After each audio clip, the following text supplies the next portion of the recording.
2017 online tiny house summit. My name is Sarah Turner and I'm here with Jenn Baxter, who's going to be doing a community presentation for us. The topic will be how to downsize and declutter before you go tiny. Take it away, Jenn. Thanks, Sarah. This is Jenn. I'm from liveafastlife.com, and I am here to help you guys learn how to declutter and downsize before you go tiny. So I'm going to share my screen here for you guys to see.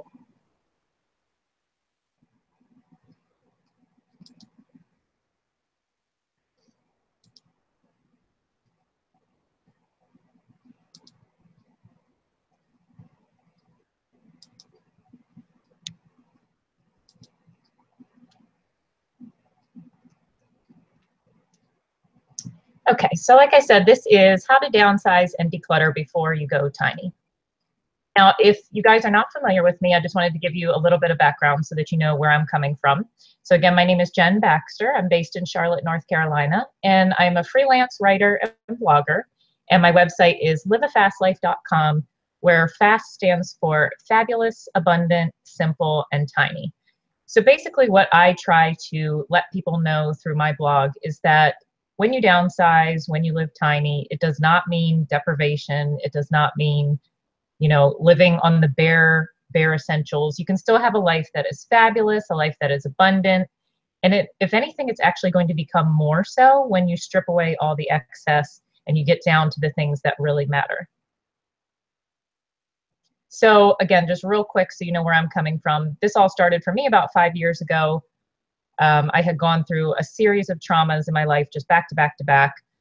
I was in an abusive relationship. I went through the death of both of my parents. I was having health issues from stress.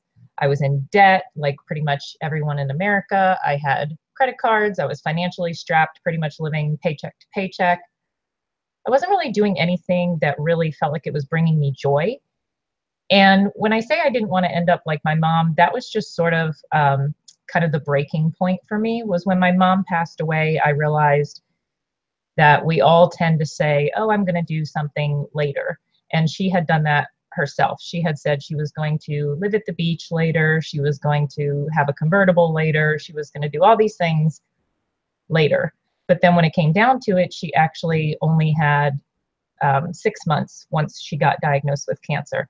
So she really, truly ran out of time. So I knew that when that happened right in front of me, I didn't want to end up like that. So I decided to clean up my life. I started eating cleaner. I went gluten-free. I pretty much cut out all sugar and dairy. I added in lots of veggies and protein. I started seeing natural health practitioners, started meditating, doing daily prayer, daily exercise. And then the biggest change of all was I got rid of 80% of my belongings.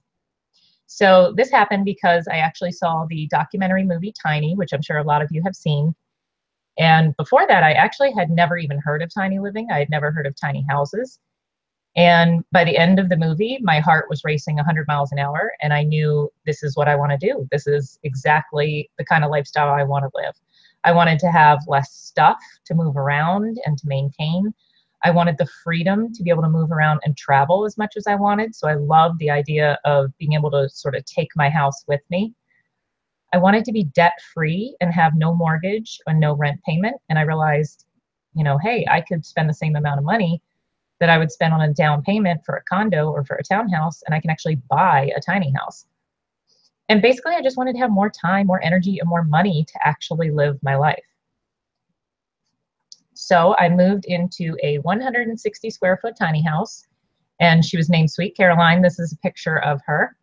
And if you guys do follow my blog, or if you have followed my story at all, you probably know that unfortunately this house did not work out. Basically, it just had a lot of issues with how it was built. And it's not at all that I didn't like the tiny lifestyle. In fact, I loved the tiny lifestyle. There wasn't 1 minute of it that I regretted or that I, you know, had second thoughts about anything. But the house itself just had a lot of structural issues, issues with plumbing and electric. It was just a lot of things were done wrong when it was built.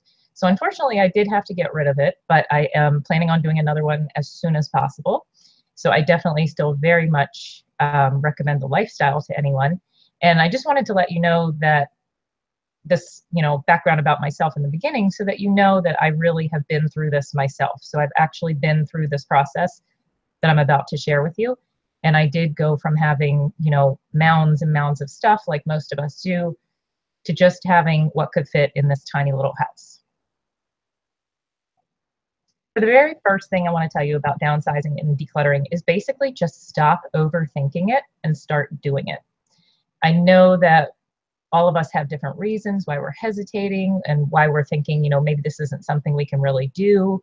Maybe you're thinking, but I just have so much stuff. Like, I don't even know where I could begin. Or, I'll start decluttering, but maybe I should wait till the kids move out, or maybe we'll wait till we retire, or we move into the next house. Or maybe you're wondering, well, what if I start this process and I do it wrong? Like, what if I get rid of something and then I realize that I want it back? But I want you to know that these are all just basically myths that are floating around in your head. These are all things that you don't even really actually have to worry about. So if you're worried that you should get rid of almost everything and that's overwhelming you, I want you to know downsizing does not equal depravity. Basically, downsizing is about paring down to the essentials for you. So it doesn't have to be like anyone else's process. You don't have to feel obligated to get rid of everything that you own. You don't ever want to actually get rid of something, just because you feel like you quote unquote should. You just want to pare it down to the essentials for you and your lifestyle, and then just get rid of those things that are excess. Another myth that you might be worried about is that you're going to have to give everything away. So you're worried, oh, but look at all that money I spent and now I'm just going to lose it because I'm just going to give this all away to Goodwill. Now, even though giving your stuff to Goodwill is a great way of getting rid of things, there are definitely other ways that you can get rid of your stuff that you'll be able to make some of your money back. So these are some of the things that I did. I sold books, I sold movies, music, video games, CDs, VHS tapes at a used bookstore, and they will actually give you cash right then and there for your items. My clothes that were still in good condition, I would sell at consignment stores. I definitely took advantage of Craigslist for my furniture. Anything that I had that had some sort of collectible value, I made sure that I put those up separately on eBay. And those things were things that, people that are going to find you on eBay, they actually understand what the value of those items are. And then, of course, there's always the yard sale, where you can kind of just throw everything else out there. And even if you're only getting, $1, $2, $3 for things, you're still making some of that money back. So again, don't let that prevent you from moving forward. Another big myth is, well, what if I regret it later? Now, all I can really say about this, I can't guarantee, obviously, that that won't happen. But what I can say is that usually if you've come to this point where you're actually considering truly downsizing your life, possibly moving into a tiny house, then you're doing that because you're ready for a change. So really, once that shift sort of happens in your mindset and in your perspective, it's really not something that you're going to go back on. So if anything, I think that you might find that actually the opposite may happen, because downsizing actually can become quite addictive. You realize as you're going through your stuff and you're getting rid of things that it was sort of holding you back, but you didn't even realize it. Like, it was actually just sort of closing in on you, but without you even really noticing. So once you start to get rid of these things and you start to feel that freedom, and you start to feel how you've been lightened up and how your money and your focus and your time is sort of being opened up for you, it actually becomes quite addictive, and you might find yourself wanting to continue to downsize and continue to get rid of things even after that first big purge. Now, if you're worried that you're going to end up, buying everything back that you got rid of, again, this is about a perspective shift. So once you're going through this process, you're actually going to realize what you really need to get by, and then everything else is going to start to feel excessive. So really, you're not going to have that desire to buy any of these things back, because once you let go of them, you realize, wow, like, I never really needed all of this stuff around me in the first place. And of course, you'll remember where you came from. So hopefully you don't want to go down that road again. So if you've managed to, finally clear out that garage of all that junk that was in there, you're not really going to want to go back. So hopefully that'll keep you from repurchasing anything. Okay, this is a big myth that I think people worry about, especially moving into a tiny house, that you're worried that you're not going to be able to express your personality, still have a home, feel like your place. But what I want you to know is you are still you. You just have less crap with you to haul around. So if you saw my episode of Tiny House Big Living, or if you've seen any of the pictures of my tiny house on my blog, you might know that one of the big things that I wanted to keep was this shot glass collection that I have. So it's over 150 shot glasses. I basically pick them up wherever I go. And, you know, that's not exactly a normal thing that you would think would make the cut when you're doing this major downsizing. But I wanted to keep that collection. I wanted to keep this antique style record player that I have. And I even wanted to keep my Wii guitars for when I play Guitar Hero, because these things were all important to me. You know, I like playing video games. I like playing records on the record player because they remind me of my dad, and most of those records were my dad's. And I wanted to keep the shot glasses because each one of those represents a time that I went somewhere with someone. It has memories to me. And it's kind of, you know, a unique thing. It's a unique collection that I have.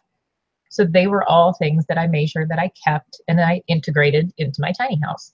So again, don't worry about, you know, getting rid of everything and worrying about not being able to still have things around you that you love and that you enjoy. Because actually, again, when you get rid of the excess, if anything, these things that are really important to you will be able to stand out and will be able to actually shine more because there won't be so much junk all around them. Myth number 6 is that you're not going to do it right. So I want to tell you, you cannot do it wrong. You can't do this process wrong because you are the one who gets to decide what stays and what goes. So if you end up keeping something that you shouldn't have, you can always get rid of it later. And, you know, heaven forbid, if you do get rid of something and you realize, oh, I shouldn't have gotten rid of that. I actually really do need it. You know, the police aren't going to come in and arrest you. It's okay. You can go back out and repurchase that item. There's literally no way to do this wrong. And, you know, it's important for you to take your time when you're going through this process. Don't make any really rushed decisions. Don't make just decisions under pressure. Just make sure that you're really staying true to who you are and to your lifestyle. And then you don't even have to worry about whether it'll be right or wrong. Myth number 7, you'll never finish. Now, I want you to know, first of all, yes, you will. I know there's going to be days when you're going through all your stuff that you think there is no end to this. I'm just going to be sitting on the floor of my house for the rest of my life, going through piles. But I want you to know that you will get through it. And again, it's important to go at a pace that works for you. So, you know, don't let yourself get overwhelmed. Work at a speed that's comfortable for you. Don't worry about rushing through it. And once you do finish, you're going to be motivated never to get in that position again, because you're going to think back to all the time that you spent going through all this stuff, and you're going to realize, I never want to end up in this spot again. So hopefully, you know, I've been able to sort of dispel some of these myths for you and make you more comfortable about this process. And now I just want to give you some quick tips to really get moving on the actual decluttering and downsizing. So the first step is to figure out your why. Now, this might seem like something that you might want to skip over, or, you know, might seem kind of silly, and you're like, I just want to hurry up and get my hands in. I want to like start actually doing this. But it's important for you to take the time to figure out your why, because this is going to help you stay on track and keep you motivated when you get frustrated during this process. So I'm not going to lie, there are going to be moments when you're going to be tired of going through your stuff and you're going to be like, oh my gosh, I just want to like pitch all this. But if you have your why figured out ahead of time, then that's going to help you to stay motivated and stay on track in those moments, because you can really project yourself into the future and remember why you're doing this in the first place. It's also going to keep you from doing things that you regret, like getting rid of something that you shouldn't have, extra things that you don't really need, like buying extra bins or extra tools for organization that you don't actually need.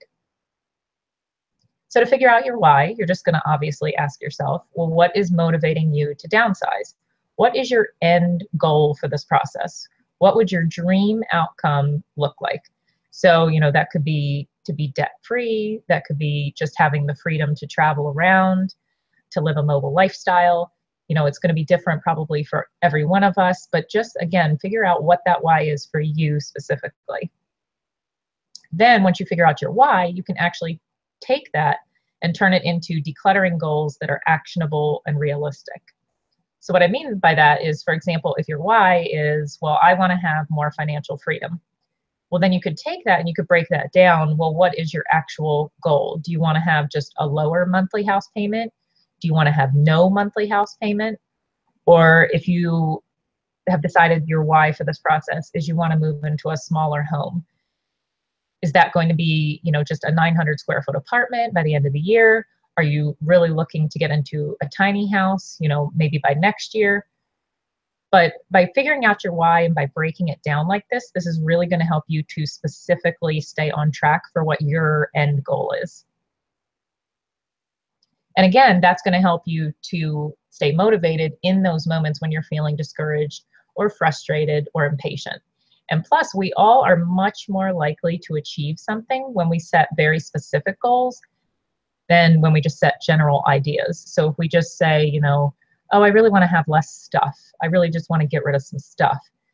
That's such a big, just sort of vague idea for your brain that sometimes it can just be too overwhelming and you just keep procrastinating and keep putting it off.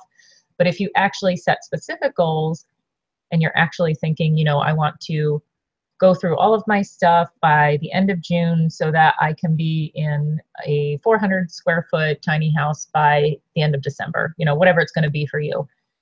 That's going to actually give you something to look forward to. It's going to give you deadlines, and it's going to give you a structure to work within. So now, after you figure out your why, you can actually dig in and start working on the actual clutter. And you want to make sure that you work in small chunks.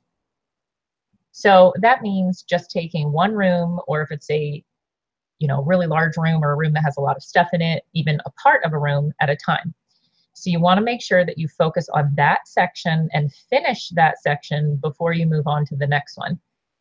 And I know, again, from personal experience, how tempting it can be when you're in one room, you're going through something, maybe you find something that you want to keep, but you realize, oh, this isn't the best place for me to keep it, so I'm going to put it in this other room, and then you go in there, and then when you set that down, you find something else in there that you should go through, and then you start going through that.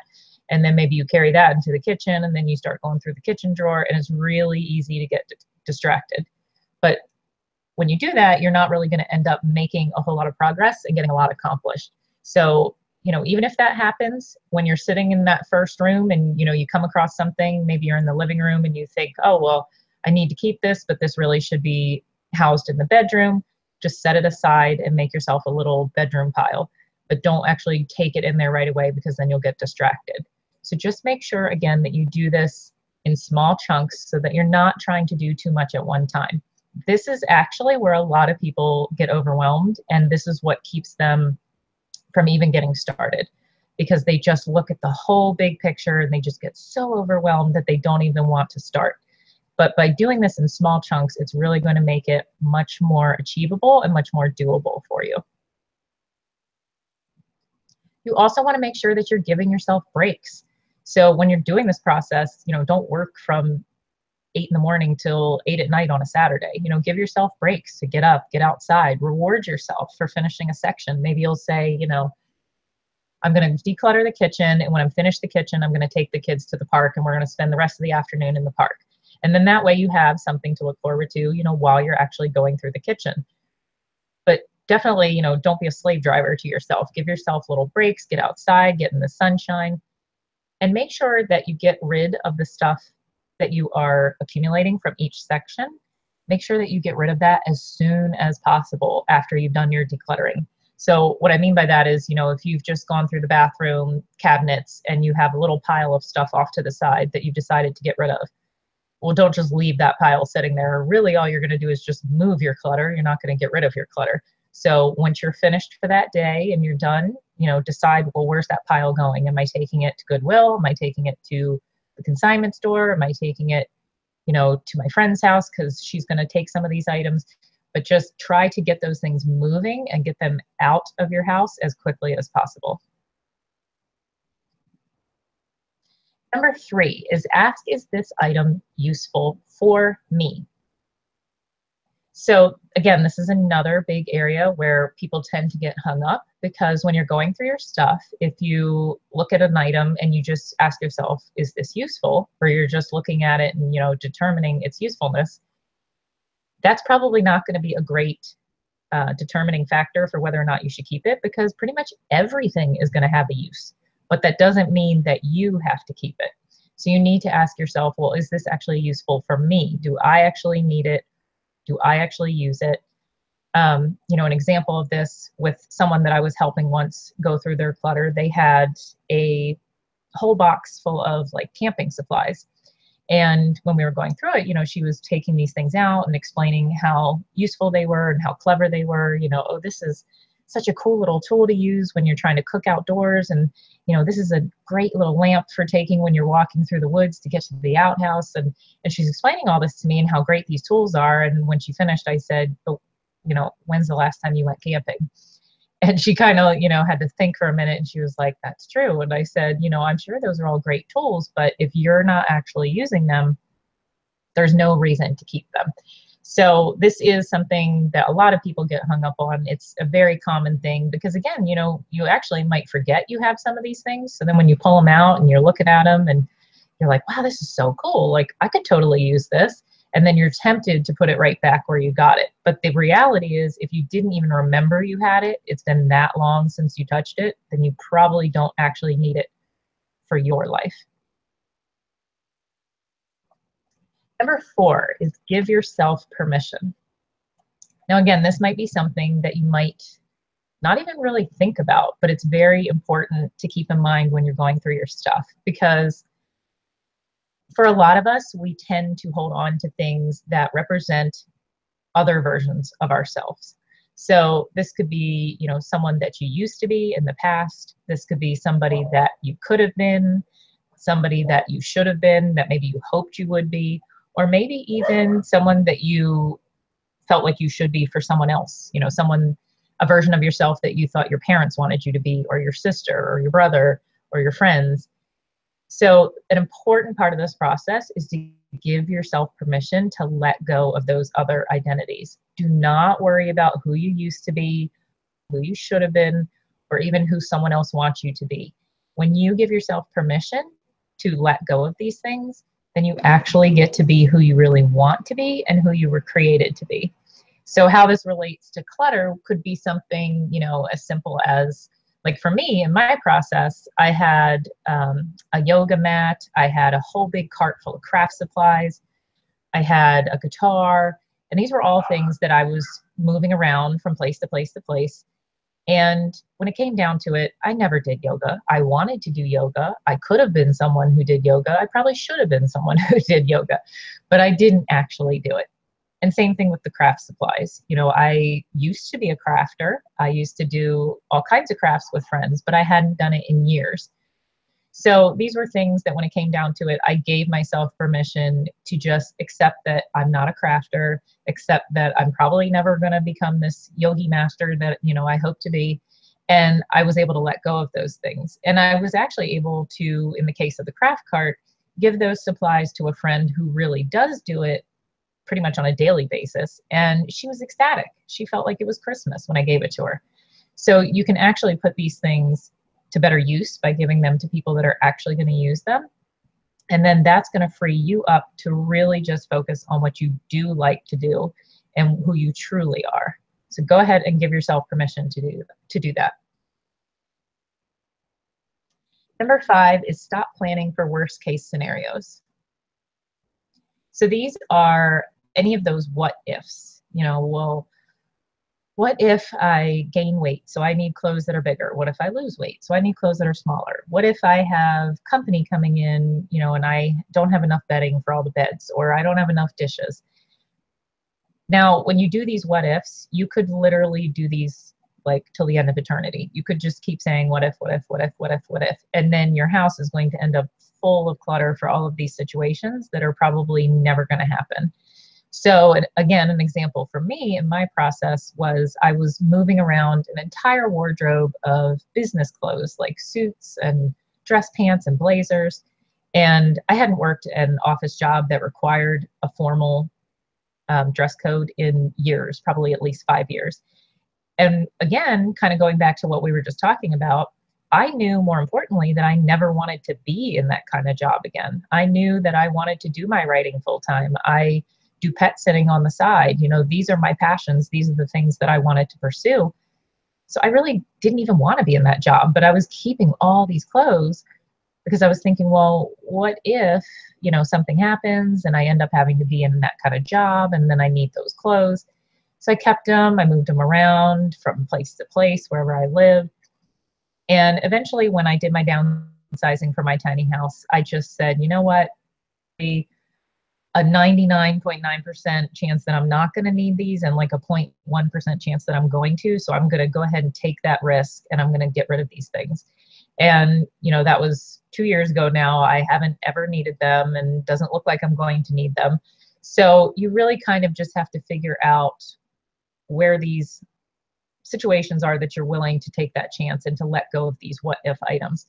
Of course, you cannot 100% guarantee that these things aren't going to happen, but the chances of you needing, like for instance, if you really don't ever entertain people, but you're keeping all this extra bedding and all these extra place settings and things for people that you never host, you can probably go ahead and get rid of those. And then, you know, if you do one day down the road have a dinner party, you can borrow things from friends, you know, borrow some extra comforters, borrow some extra dishes.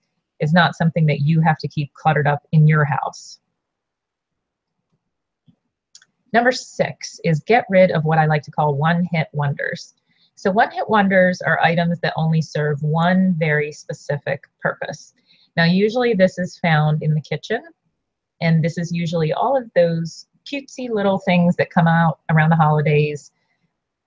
Things like sandwich irons, cake ball makers, cotton candy machines, popcorn poppers, you know, all those things that just serve one very rare specific purpose. So not necessarily things like a coffee maker or a toaster, but the things that you really aren't going to use very often.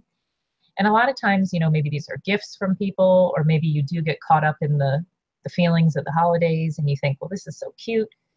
But then once that novelty wears off, these items are really just stacking up inside your kitchen cabinets and they're just taking up a lot of room. So you want to go ahead and just get rid of all of these one-hit wonders. Now for ladies, these can also accumulate in the bathroom because you can end up with like a crimper, a straightening iron, a curling iron, you know, a foot soaking tub, all these different things that serve one very specific purpose. Now, again, if a foot soak tub is something that you do every day and you come home from work every day religiously and put your feet in there, then of course you're going to want to keep that. But if you're like me and you just have some of these things kind of just like sitting around gathering dust and you really don't use them because you just think, well, what if I one day want to put my feet in there? You can probably feel safe to go ahead and get rid of those. And that's going to, again, free up so much more space in your bathroom and make you just feel less stressed because when you're reaching in there to find something, there's not going to be as much stuff in your way. Number 7 is go digital. So this is a big source of clutter as well for most of us. Paperwork, you know, papers in your office, papers in your kitchen, papers in the living room. So a great way to free up a lot of your clutter is to go digital. Now, you know, this can be to different extents for different people. When it comes to the office area of your home, you can get rid of old receipts, you can get rid of old bills. Personally, I think a great idea is to get one of those tiny little desktop scanners that are probably, you know, not much wider than a ruler, and you can scan everything in that you need to keep. So if you do buy something, you know, at the store and you need to keep the receipt for a warranty or something like that, you can actually just scan your receipt in, still keep a copy of it on your computer so you have all that important information for the warranty, but you can actually get rid of the actual paper copy. Same thing for your owner's manuals. You know, I know for me, I had owner's manuals to things I haven't even owned in years. So you want to go through those and obviously, you know, get rid of anything that you don't have anymore. Get rid of old tax returns. I personally had tax returns for like 10 years, I think, in my filing cabinet. You really only need to keep them for 3 to 5 years. So you can go ahead and shred and destroy anything beyond that time frame. And again, just scan everything in that you absolutely can so that you can still have access to these things, and you can either, keep them on an external hard drive, you can store them on the cloud, but you don't actually have to keep all of that paper clutter. And actually, one more thing I wanted to say about Go Digital, and again, this is going to depend on your preferences. You can also, get rid of movies and music and photo albums and all of those things by making those digital as well. Now, for me, I'm still the kind of person that I love to hold on to book. So you're probably never going to find me with an e-reader. But at the very least, what I did was I went through all of my books and I narrowed it down to just the ones that I really want to read, like repeatedly, that I'm actually going to go back to. And then I went ahead and got rid of all the extras. But I did move my music onto the computer, moved all of my movies onto the computer.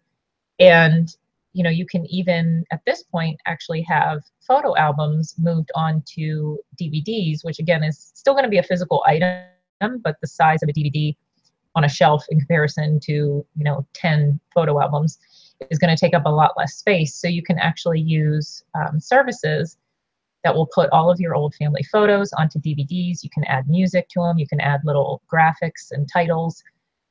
And you'll have this really great keepsake, but it's going to take up a lot less room than all of those physical photo albums. So again, these are ways that you can really cut down on a lot of that physical clutter, but still hold on to the things that are important to you. And then lastly, the last step I wanted to talk to you about is basically just to be mindful and keep it going. So after you've spent all this time going through all of your stuff and you've made all this progress and, hopefully have your things really pared down, you want to make sure that you're mindful of this moving forward. Make sure that you're aware of what you're buying and the money that you're spending or most likely wasting. When you spend all this time and you go through your items, like I said, you really sort of become a lot more aware of what you have. And, as you're going through, let yourself really think about the money that you've spent on all of this stuff. And, don't let it get you down, but just let it make you aware and, make you more mindful of how you're spending your money and how you're spending your time. And, I always like to say, keep a clean slate with one in, one out. So that means, if you have 6, ladies, I'm talking to you, if you have 6 shower gels or 6 body lotions from Bath and Body Works in your bathroom, and, you declutter, you get it down to hopefully 1, maybe 2 if you need a choice. But, you get it down to 1 or 2 and you get rid of the old ones, you give the new ones away to friends or family and you get it down to that 1 or 2. Then use that one up. And when that's gone, then you replace it with a new one. It's 1 in, 1 out. But don't let yourself, keep accumulating more and more and more. Same thing with your clothes. Still to this day, if I do buy myself a new sweater or a new pair of jeans, when I come home, I go through my old stuff and I find an old sweater that I don't need anymore, so that it's 1 in, 1 out. And really the most important part of this whole process is that hopefully you'll realize that you can start to find joy in experiences, not in things. So, the more of your space that's freed up, the more of your energy that's freed up, the more of your money that's freed up by getting rid of all of this stuff, this physical stuff, then you're going to be able to actually go out and start doing more things in the world. Start having more experiences, traveling, hanging out with friends and family, making new friends. Volunteering, doing these things that you've always wanted to do. I call it bucket list living. And, then you'll realize that this is where you want to be focusing your attention. This is where you want to be spending your money and not worrying about accumulating, the latest electronics or, hoarding books or movies or whatever it is for you. So again, just try to keep that in mind. Try to have this new perspective going forward. And really, you're going to find that it's going to get really easy for you. You're not even going to want to have any of that physical clutter around anymore. So hopefully this has inspired you, given you some good tips to get moving, to switch back over to Sarah now.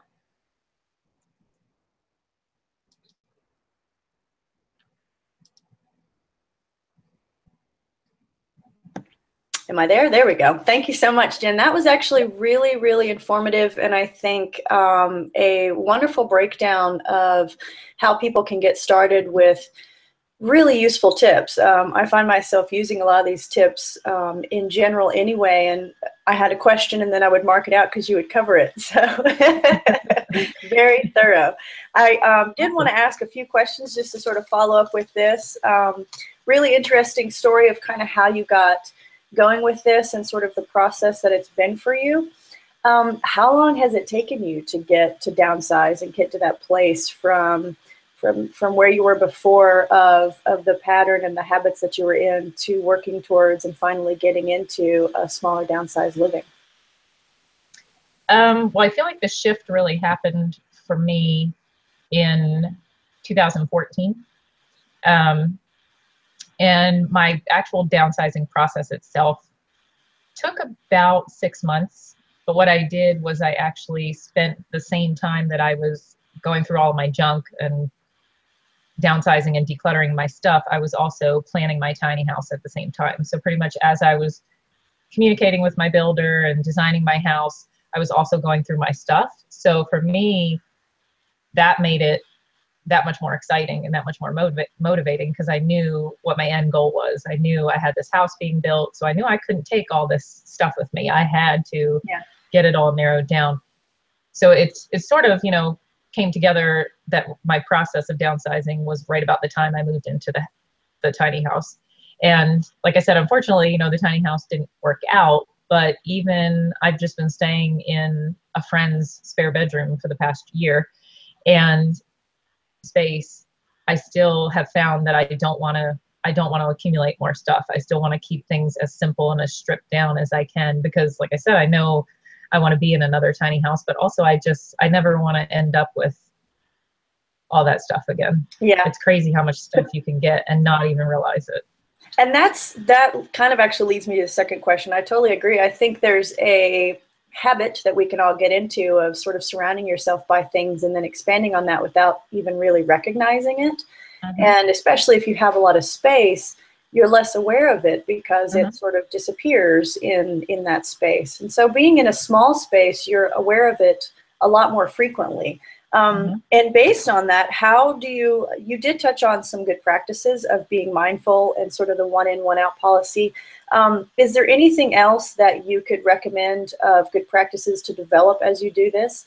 My thought would be that once you sort of start practicing it, it becomes a practice, but I think we can get sort of thinking of, well, maybe if I just get a storage unit or something, so how have you found that you've been able to keep that practice going? Well, again, I think it is going to be personal to each person. So, if you want to move into a tiny house and you want to have a storage unit, that's okay. Like nobody's going to come after you if that's what you want to do. For me, I knew I only wanted to have whatever was going to be able to fit in that house around me. I didn't want to have anything else. And that was because I wanted to be mobile. So again, if you have that image in your mind of what your end goal is, and mine was I wanted to be able to literally pick up my house and move and go wherever I wanted to go, then I knew, well, I don't want to have like a storage closet somewhere in North Carolina if I want to pick up and move to Portland. So, keeping sort of that end goal in mind and knowing really what your end picture is going to be super important. But also, I really do feel like that it just, as you go through the process, you have this shift and you just really realize like that these things aren't important to you anymore. And I even was forced further than I had gone because I had kept a table that was my mom's. It was actually on the episode on HGTV, so you may have seen it, but it was a table and chairs. It was my mom's when I was a little girl, so it had sentimental meaning. And then I had a mirror. So it was the mirror, the table, and chairs. That was all my furniture because everything else was built into the tiny house. Yeah. And when the tiny house fell apart and I had to return it and get my money back, I had placed my furniture outside on the property I was staying at, and I had put it where you couldn't really see it. from the road. And the day the builder came and took the house away, I had run and done some errands, and I was coming back with a friend to pick up my furniture. We came back and it was gone. And it was a weird, I'm not gonna lie, it was a weird feeling, because it was like, obviously the human part of me was sad, especially about my mom's table being gone. But then I think the process that I had already been through sort of helped me, because I was able to say, but you know what, in the end, it was just a table. Yeah. And it was just chairs, and it was just a mirror. It wasn't my mom. Like, I still have the memories of the table sitting in the kitchen and her being there. You know, I still have the memories. And you've got to kind of remember, if that stuff happens, you know, if you have a flood, heaven forbid, or a fire, you know, they're just things. They're not the people, they're not the memories, they're not the experiences. So if you can kind of keep that in mind, I think that can also help you to stay on track. It's really great advice, sort of the letting go and not having an attachment to the things unless it's really specific to you. And even then, sort of being open to how that fluctuates. Just don't hold on to it too tightly. Yeah. Yeah. Hold it, but don't like grip it. Yeah, but don't bring it down with you.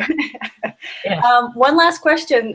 Have you been working towards, or are you thinking about owning another tiny, or going in that direction again, even though you had a different experience the first time? I am, for sure. It's funny, the way I've described it to people is almost like when you have a bad breakup and you stop dating for a while. Yeah. And then eventually you're like, I think I can start getting back out there again. That's how it was. I like stopped looking at tiny house TV shows and stopped looking at Pinterest and everything for a while. And then it got easier. And then I was like, all right, I'm feeling good. I could start looking again. So yeah, I definitely am going to be building another one. And I actually have a friend who is in the beginning stages right now of starting a tiny house village, like a little community.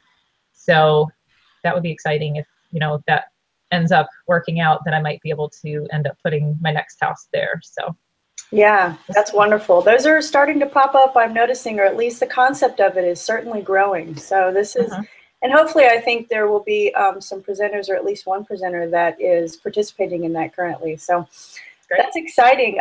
We really appreciate your information. It was really wonderful to talk with you. And yeah, thanks for being a part of the summit. Thank you so much for having me. Thanks.